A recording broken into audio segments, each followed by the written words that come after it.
Hello everyone. आज का मेरा सेशन है पीएचयू में पीजी के कोर्सेज में एडमिशन फॉर्म को लेकर के। बीएचयू ने पीजी के लिए एडमिशन फॉर्म रिलीज कर दिए हैं। हालांकि सीयूईटी के थ्रू ये एग्जाम लिए गए थे बीएचयू के लिए, जो एग्जाम एंट्रेंस एग्जाम्स के लिए हुए थे। पर सीयूईटी ने अभी तक कोई अपना स्कोर कार्ड नहीं दिया है, क्योंकि अभी तक उनके आंसर की भी रिलीज नहीं हुई है। लेकिन उससे पहले ही बीएचयू ने पीजी कोर्सेज में जो एडमिशन फॉर्म है, रजिस्ट्रेशन फॉर्म है, उसकी प्रोसेस स्टार्ट कर दी है। अभी मैं आपको सारी प्रोसेस स्टेप बाय स्टेप बताऊंगा कि क्या-क्या चीजें उन्होंने अपने इस बुलेटिन में बोला है। तो मैं आपको बुलेटिन भी दिखाऊंगा और पूरी चीजें मैं आपसे शेयर करूंगा। आप इस वीडियो को लास्ट तक देखिएगा और ध्यान से देखिएगा, और ध्यान रखिएगा कि ये जो आपको डेट दी गई है वो 28 जून से 27 जून से 16 जुलाई तक है। तो आप 16 जुलाई तक इसके admission registration form fill up कर सकते हैं। इसके बाद आपको एंटरटेन नहीं किया जाएगा, क्योंकि कुछ लोगों का कहना है कि सर अभी तक सीयूटी का रिजल्ट नहीं आया है, बट हम फॉर्म कब तक भर पाएंगे। लेकिन उन्होंने एक डेट दी है, 16 जुलाई के बाद आप फॉर्म नहीं भर पाएंगे, भले ही आपको वो सीयूटी के रिजल्ट के बाद में ओपन भी करेंगे। लेकिन वो उनका कहना है कि सीयूटी का रिजल्ट जब आएगा तो वो 3 दिन के लिए अपने पोर्टल को ओपन करेंगे, पर वो क्या-क्या चीज़ें उसमें ओपन करेंगे ये हमें देखने की बात है। इसलिए क्योंकि इनके बुलेटिन में लिखा हुआ है कि जैसे ही सीयूटी का रिजल्ट आएगा, रिजल्ट आने के बाद ये 3 दिन के लिए अपने पोर्टल को ओपन करेंगे, जिसमें वो आपसे सिर्फ़ और सिर्फ़ जो सीयूटी का स्कोर कार्ड है, वो अपलोड करवाएँगे। तो आप लोग ये चीज़ ध्यान रखिएगा कि उस समय तक के लिए आप वेट ना करें, और आप बीएचयू में अगर एडमिशन लेना चाहते हैं, तो आप उसके लिए रजिस्ट्रेशन फी और जो काउंसलिंग की एडमिशन की जो प्रोसेस है, उसको कंप्लीट करेंगे। अब कुछ लोगों ने सीयूटी के थ्रू जो बीएचयू के कोर्सेज़ हैं पीजी के, या तो आपने एक कोर्स के लिए किया होगा या मल्टीपल कोर्सेज़ के लिए किया होगा। जितने भी कोर्सेज़ के लिए आपने सीयूटी में आपने फॉर्म भरा था, उन कोर्सेज़ के लिए, उतने कोर्सेज़ के लिए आप यहाँ पर चॉइस फिलिंग कर सकते हैं। और इसमें एक और बात है कि आप प्रेफ़रेंस लिस्ट भी सेट करेंगे विथ लोकेशन, कि आप यूनिवर्सिटी कैंपस में नंबर 1 पे रखना चाहेंगे, और उसके जो अदर कैंपस हैं या एफ़िलिएटेड कैंपस हैं, उनमें भी आप चयन करना चाहेंगे, तो उसके हिसाब से आप प्रेफ़रेंस देंगे। ठीक है? चलिए, तो सबसे पहले मैं आपको बता दूँ, इसके लिए आपको जो बीएचयू की एडमिशन प्रोसेस के लिए ऑफ़िशियल वेबसाइट है, वो bhuonline.in पर जाना होगा। और यहाँ पर अगर हम ध्यान दें, तो देखिए आप यहाँ पर देख सकते हैं, पोस्ट ग्रेजुएट प्रोग्राम यानी पीईटी का रजिस्ट्रेशन स्टार्ट हो गए। Live now BHU registration portal for PG programme 23। ठीक है? Is that clear? यहाँ पर उन्होंने रजिस्ट्रेशन के लिए ये लिंक दिया हुआ है, आप लिंक ने यहाँ पर ओपन करेंगे। लेकिन एक बात यहाँ पर लिखी है, आवेदक को ये सुनिश्चित करना चाहिए कि उसने एनटीए के सीयूटी 23 फॉर्म को भरने के समय बीएचयू का विकल्प चुना है, और विश्वविद्यालय के पीजी कार्यक्रमों के लिए संबंधित परीक्षा में वह सम्मिलित हुआ है या हो रहा है या हो रही है। मतलब अगर आपने बीएचयू जब सीयूटी का फॉर्म फिल अप किया था, यदि आपने ऑप्ट नहीं किया होगा, तो आप ये फॉर्म नहीं भर पाएँगे या आप उसके प्रोग्राम में शामिल नहीं हो पाएँगे, क्योंकि अगर आपने एग्ज़ाम नहीं दिया होगा उस कोर्स के लिए, बीएचयू के उस पर्टिकुलर कोर्स के लिए, तो डेफ़िनिटली आप इस काउंसलिंग रजिस्ट्रेशन प्रोसेस में शामिल नहीं हो पाएँगे। लेकिन अगर आपने जब आपने सीयूटी का फॉर्म फिल अप किया था, उसमें बीएचयू को ऑप्ट किया था और उसका एग्ज़ाम आपने दिया था, तो ही आप इस एडमिशन प्रोसेस में पार्टिसिपेट कर सकते हैं। ये बात उन्होंने बिल्कुल क्लियरली बोली है। ऐसा नहीं है कि आपने उस समय पर सीयूटी का एग्ज़ाम दिया था, बट आपने उस समय विकल्प नहीं चुना था बीएचयू का, और आप अभी इसमें अपीयर कर रहे हो। ठीक है? तो ये बात उन्होंने लिखा हुआ है। अब बात करेंगे, जो इन्होंने इनका जो रजिस्ट्रेशन का पेज है, वो ये है। ठीक है? रजिस्ट्रेशन पेज में कुछ इंस्ट्रक्शंस लिखे हुए हैं, उन इंस्ट्रक्शन को आपको यहाँ पर पढ़ना है। ठीक है? बिना इंस्ट्रक्शन रीड किए आप एप्लीकेशन फॉर्म ना भरें। बिल्कुल क्लियरली लिखा है यहाँ पर, candidate must ensure that he/she is opted for BHU at the time of filling up the CUET 23 form of NTA and has appeared या appearing in the concerned test for the PG program of BHU। बिल्कुल clearly लिखा हुआ है, इसलिए इस बात का विशेष रूप से आप लोग ध्यान दें। यूज लैपटॉप और desktop for the hassle free experience. Candidate date of birth, gender, category claim, and the selection of PG should be the same as opted in the NTA entrance examination. So any mismatch information will lead to the cancellation of the candidatures. तो ये बात आप ध्यान रखिए, ये बिल्कुल जो जो मेन रूल्स रेगुलेशन थे वो मैंने आपको बता दिए हैं।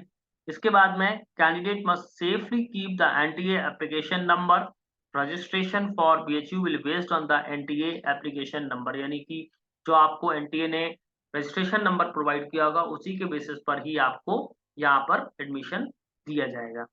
Is that clear? Candidate must keep ready a scanned copy, JPG or PDF format like passport size photograph, signature, 10th mark sheet, 12th mark sheet, UG mark sheets, all semester mark sheets like birth certificate and the other relevant documents such as the caste, income, TC, migration and CC। जितने भी documents बोले हैं सारे आप ready करके रखें, ठीक है, जो भी इस प्रोसेस में होने वाला है। Is that clear?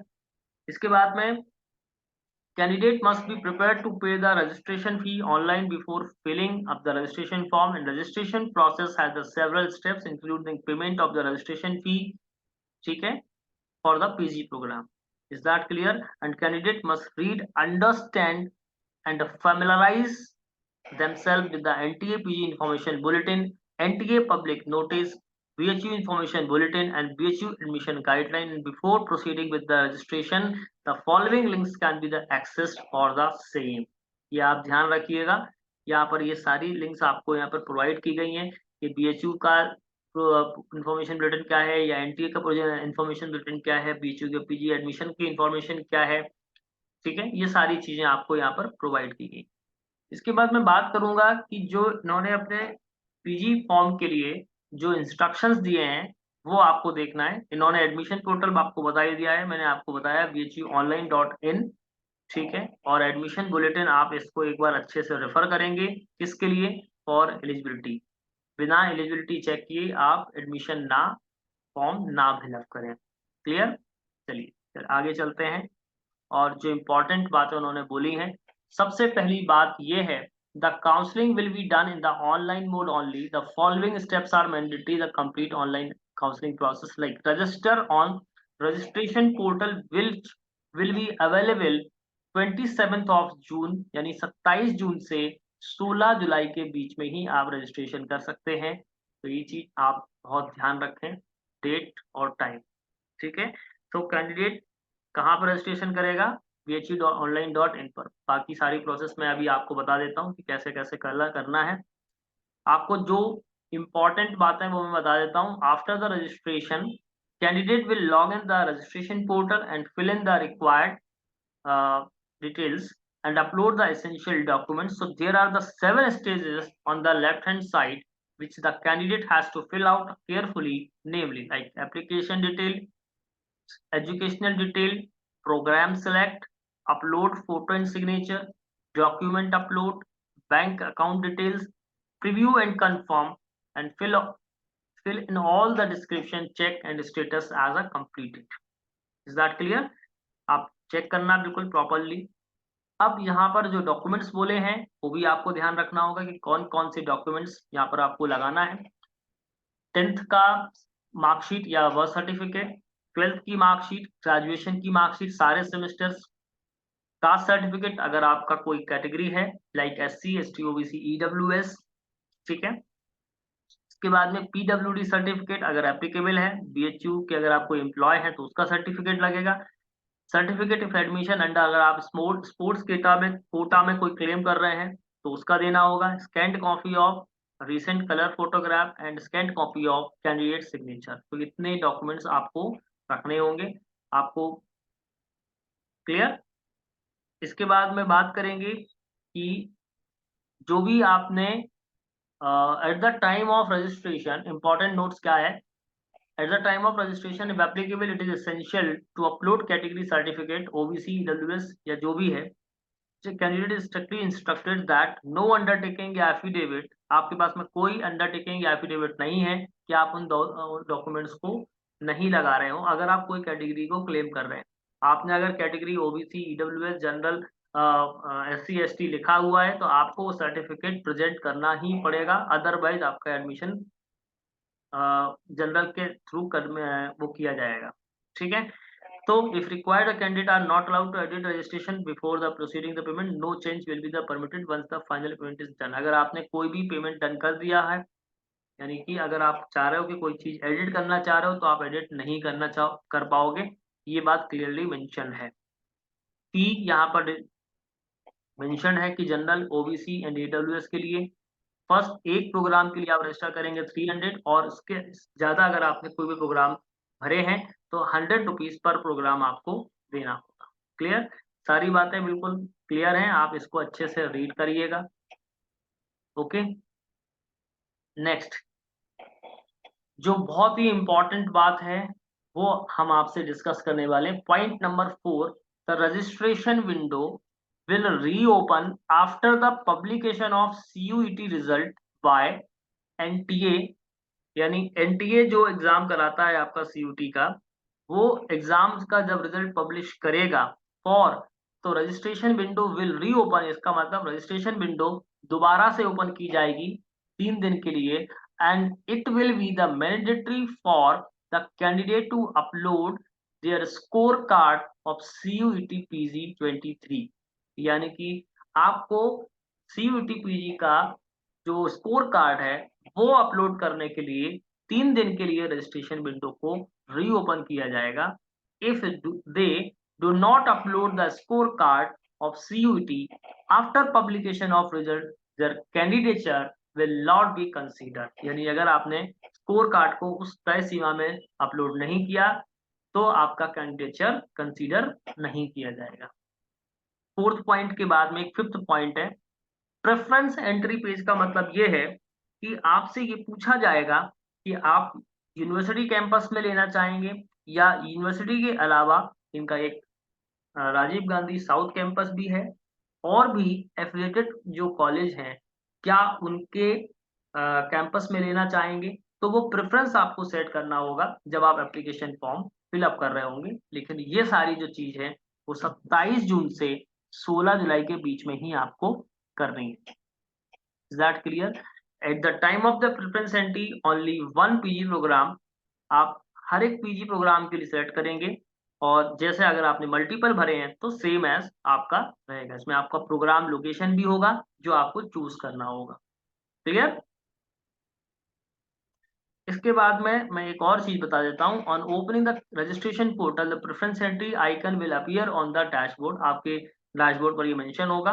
The candidate will, यानी कि select the concern PG course against the select programme and university या कॉलेज या लोकेशन आपको दिया जाएगा, और जो उनके कॉलेज या कैंपस के नाम है उन्होंने देखिए मेंशन किया है। BHU मेन फैकल्टी, महिला विद्यालय राजीव गांधी साउथ कैंपस, ठीक है, आर्या महिला PG college, DAV PG college, Basanta college of women और बसंत कन्या महाविद्यालय, ये सारी उन्होंने चीजें दी हुई। क्लियर? इसके बाद आगे बढ़ते हैं, और बहुत सारी चीजें उन्होंने दी हैं, जैसा एक के लिए आप भरेंगे वैसे ही बाकी सबके लिए भरेंगे।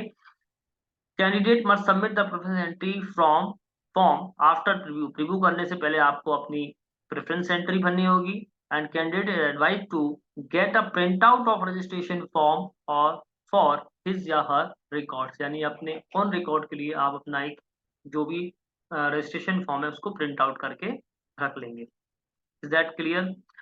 इसके बाद एक और बात बोली गई है, the candidate will repeat the same process of the preference entry for each program या multiple program, filling up the preference more than PG program the university affiliated college separately. एक बात, यानी कि जो प्रोसेस है वो आप करेंगे। Registration form will be considered as completed only when the candidate fills the submit the preference entry form. ठीक है, यानी कि आपका कंप्लीटेड एप्लीकेशन फॉर्म ही कंसीडर किया जाएगा।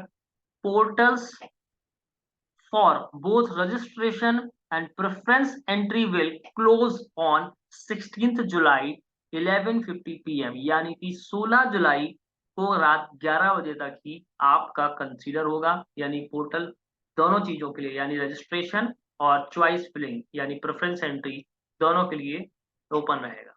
Is that clear?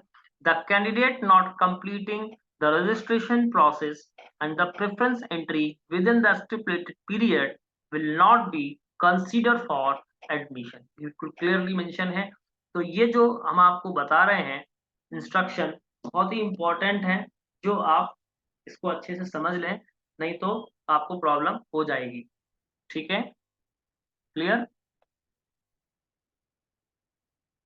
इसके अलावा जो आपने मेरिट बनेगी, वो नॉर्मलाइज्ड स्कोर के आधार पर बनेगी। The admission will done in the order of merit on the basis of normalised score of the CUET PG 23 conducted by the NTA, and the reservation policy will followed as the per the provision laid down in the PET information bulletin 23 on the university admission portal। यहाँ पर जो reservation की criteria है वो आप देख सकते हैं, सीट मैट्रिक्स देख सकते हैं जो उन्होंने अपलोड किया था BHU ने अपना खुद का पोर्टल। दूसरी चीज, नॉर्मलाइज स्कोर के आधार पर ही आपको मेरिट बनाएंगे वो। क्लियर? चलिए, बाकी सारी चीजें आप थोड़ा सा अच्छे से इसको रीड आउट कर लीजिएगा, लगभग 3 या 4 पेज का है। ठीक है, इसको आप अच्छे से रीड आउट करिएगा। कोई भी प्रॉब्लम अगर आपको एडमिशन के टाइम आ रही है तो हेल्पलाइन, इनका ईमेल दिया गया, आप उनको मेल कर दें, और हेल्पलाइन नंबर्स आपको दिए गए हैं जो कि ये 10 से 6 के बीच में काम करेंगे। क्लियर? दूसरी चीज, जो आपका रिजल्ट आएगा वो भी आपको इस पोर्टल पे दिख जाएगा, लेकिन फिर भी आप CUET की जो ऑफिशियल वेबसाइट है वो मैं आपको बता देता हूँ। अभी यहाँ पर सिर्फ और सिर्फ पब्लिक नोटिस में रीशेड्यूलिंग के ही मैसेज पड़े हुए हैं। यहाँ पर रिजल्ट आएगा तो पब्लिश हो जाएगा। आप CUET.NTA.NIC.in वेबसाइट को रेफर कर सकते हैं फॉर रिजल्ट। फिर भी आप BHU एडमिशन पोर्टल को भी रीओपन करते रहें। ठीक है? इसके बाद में एक इम्पॉर्टेंट बात मैं आपको बता देता हूँ, ये है BHU का इंफॉर्मेशन बुलेटिन, जिसमें आप अपना एलिजिबिलिटी क्राइटेरिया और सीट मैट्रिक्स और किस कॉलेज में कितनी सीट है यानी प्रेफरेंस के लिए, वो आप देख सकते हैं। Is that clear? जिस भी कोर्स के लिए आपने अप्लाई किया है उस कोर्स को आप देख सकते हैं। ये सारा चैप्टर 1 में क्या क्या चीजें हैं, किस पेज पर कौन कौन सी चीजें दी गई हैं, आप इसको अच्छे से रीड आउट करते चलेंगे, एलिजिबिलिटी क्राइटेरिया देखते चलेंगे, पैटर्न देखते रहेंगे, फीस स्ट्रक्चर देख सकते हैं, सारी चीजें आप प्रॉपर्ली यहाँ से आप देख सकते हैं। Is that clear? जैसे अगर मैं MCA कोर्स की बात करूंगा तो MCA कोर्स में यहाँ पर 2 ही कैंपस हैं, एक है department of computer science and दूसरा है राजीव गांधी साउथ कैंपस। इसके 2 कॉलेज हैं, जिसमें पहले कॉलेज में 57 सीट्स हैं और दूसरे कॉलेज में 25 सीट्स हैं। ये 25 सीट्स जो है वो पेड सीट्स हैं, जिसके लिए 60,000 पर semester fees plus regular fees लगभग 8,000 के आसपास है, वो आपको देनी होती है। Is that clear? और इसके लिए इन्होंने 25 सीट्स रखी हैं साउथ कैंपस के लिए। जो मेन कैंपस है वो 57 सीट का है और इसकी रेगुलर फीस लगभग 8,000 के आसपास आपको पे करनी होती है। क्लियर? सारी चीजें यहाँ पर बिल्कुल आपको दी गई हैं। यहाँ पर सीट मैट्रिक्स दिया गया है, कितना इनटेक है किस कोर्स का, जिस भी कोर्स के लिए आपने अप्लाई किया है। और देन यहाँ पर इसके बाद में मैं अभी आपको एक और चीज बताना चाहूंगा, सभी के कैंपस दिए गए हैं तो आप अच्छे से रीड आउट करना। इसके बाद में प्रेफरेंस सेट करना, प्रेफरेंस सेट करने के बाद में ही आप अपना प्रीव्यू करना। प्रीव्यू करने के बाद में देखिए सर्टिफिकेट्स के बारे में भी दी गई है कि कौन से अथॉरिटी के इसमें सिग्नेचर्स होंगे। ये सारी चीजें यहाँ पर दी गई हैं, आप अच्छे से इनको रीड आउट करना। बिना रीड किए फॉर्म फिलअप ना करना, क्योंकि कई बार आप लोग फॉर्म में गलती कर देते हैं, फिर मेरे पास में लगातार आप कॉल या मैसेज करते हैं कि ये प्रॉब्लम कर दी, ये प्रॉब्लम हो गई सर, फॉर्म में ये प्रॉब्लम हो गई। तो वो चीज आपको फेस ना करना पड़े, उसके लिए आप ध्यान रखें। इसके बाद में एलिजिबिलिटी क्राइटेरिया यहाँ पर दिया हुआ है, हर कोर्स का नॉन एलिजिबिलिटी क्राइटेरिया दिया हुआ है। अगर मैं प्रोफेशनल कोर्सेज में MCA की बात करूंगा तो उन्होंने बोला है कि 60% एग्रीगेट और 6.5 CGPA इन 10 पॉइंट स्केल यानी 55% ऑफ रिजर्व कैटेगरी के लिए कैंडिडेट्स को है। क्या होना चाहिए? BCA, BIT, BTech, BSc with computer science as main और ancillary subject or equivalent degree, BE या BTech any branch, BA, BSc in mathematics, statistics or equivalent degree will be required to the take bridge courses as per the university rules। और यहाँ पर south campus के लिए भी इन्होंने जो requirement बोली है वो भी है। Is that clear? तो इस तरीके से आप जो कोर्सेज हैं उनको देख सकते हैं। सारे कोर्सेज की एलिजिबिलिटी यहाँ पर लिखी हुई है। अगर आपने मोर देन 1 कॉलेज चूज किया है, मोर देन 1 कोर्स आपने चूज किया है, तो आप हर कोर्स की बार एलिजिबिलिटी, ड्यूरेशन, सारी चीजें आप यहाँ पे चेक कर सकते हैं। BHU में MCA जो कोर्स है वो 2 ईयर का है। Is that clear? ये सारी चीजें यहाँ पर दी गई हैं। यहाँ पर सभी के पैटर्न भी दिए गए हैं कि MCA का पैटर्न क्या था। ठीक है, अगर हम बात करेंगे MCA के पैटर्न की तो MCA का पैटर्न भी देखिए यहाँ पर ये SCQ09 SCQP09 पैटर्न 2 है। 25 जनरल क्वेश्चन पूछे गए थे और 75 यानी टोटल 100 क्वेश्चन को मिला करके यहाँ पर ये मेरिट भी बनाई जाएगी। ये भी चीज यहाँ पर मेंशन है। ठीक है, इज दैट क्लियर? ये हर कोर्सेज की यहाँ पर सारी चीजें दी गई हैं। अगर हम बात करेंगे तो देखिए, अगर हम बात करें कि यहाँ पर जो पीजी कोर्सेज की बात की जा रही है कि मेरिट किस हिसाब से बनाएंगे, the evaluation and preparation of merit list of the common university post graduate entrance test conducted by NTA courses having the CVT as the only component of assessment. यानी कुछ कोर्सेज ऐसे हैं जिनमें प्रैक्टिकल वर्क भी देखा जा रहा है या स्किल देखा जा रहा है या फिजिकल प्रैक्टिकल हो रहा है। तो अलग अलग कोर्सेज हैं, हर कोर्स की अलग अलग मेरिट लिस्ट बनेगी। यहाँ पर साफ साफ लिखा हुआ है कि जो भी आपने सेल्फ सीबीटी असेसमेंट में नंबर आपने हासिल किए हैं, उसके हिसाब से यहाँ पर मेरिट लिस्ट बनाई जाएगी। Is that clear? और इसका इन्होंने एक मिनिमम क्वालिफिकेशन भी दिया हुआ है कि 35% अगर आपके जनरल कैटेगरी या ओबीसी में नंबर आते हैं तो आपको यहाँ पर एलिजिबल किया जाएगा, और एससी एसटी कैंडिडेट को कम से कम 25% मार्क्स गेन करना होगा। बाकी मेरिट लिस्ट तो हाईएस्ट नंबर के हिसाब से ही जारी की जाएंगी। Is that clear? Inter se ranking का मतलब ये है कि अगर आपका टाई होता है तो किस चीज को वो कंसीडर करेंगे। अगर हम एमसीए कोर्स की बात करेंगे तो यहाँ पर जो पहले एलिजिबिलिटी क्राइटेरिया को देखा जाएगा वो या तो मैथमेटिक्स बैचलर लेवल पर हो या फिर 10+2 लेवल पर हो, और वो ये भी देखेंगे कि आपके जो मार्क्स हैं वो बैचलर में अगर इक्वल पाए जाते हैं, वो किस में है, मैथमेटिक्स को कंसीडर करेंगे। मैथ्स में अगर आपके नंबर ज्यादा हैं तो आपको प्रेफरेंस मिलेगा।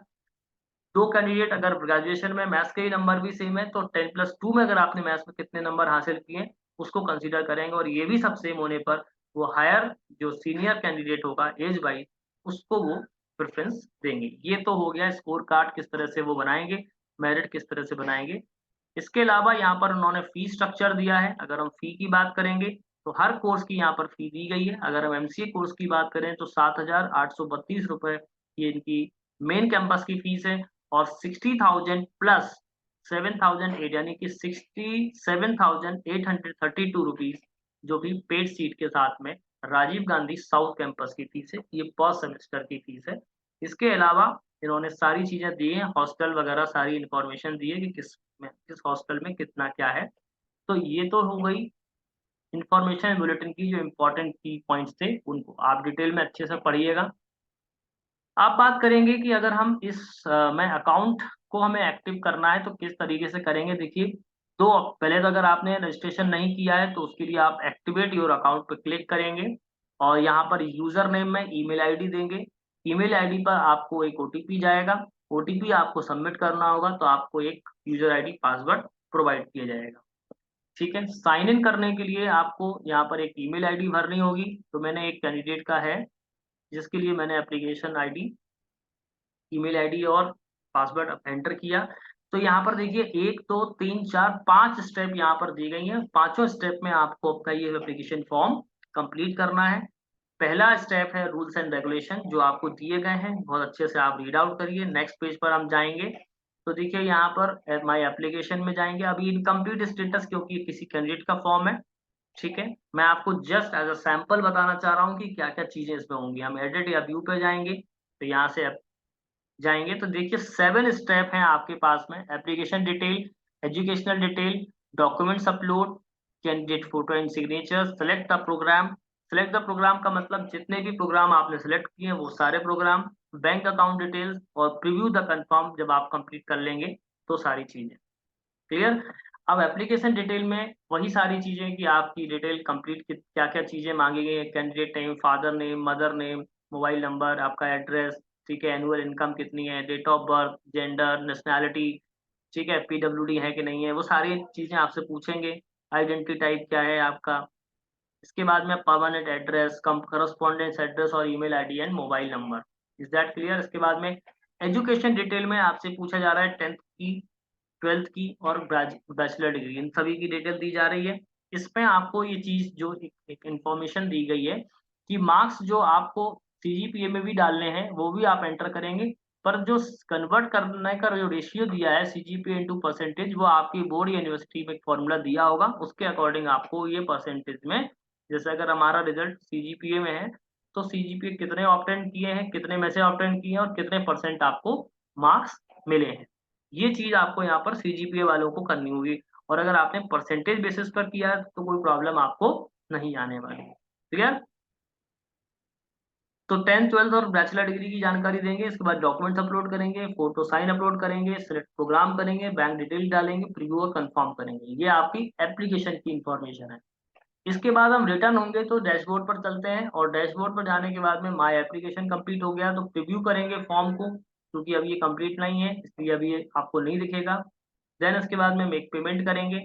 पेमेंट करने के बाद में आपको यहाँ पर ऑप्शन तभी आएगा जब आपका फॉर्म कंप्लीट हो जाएगा।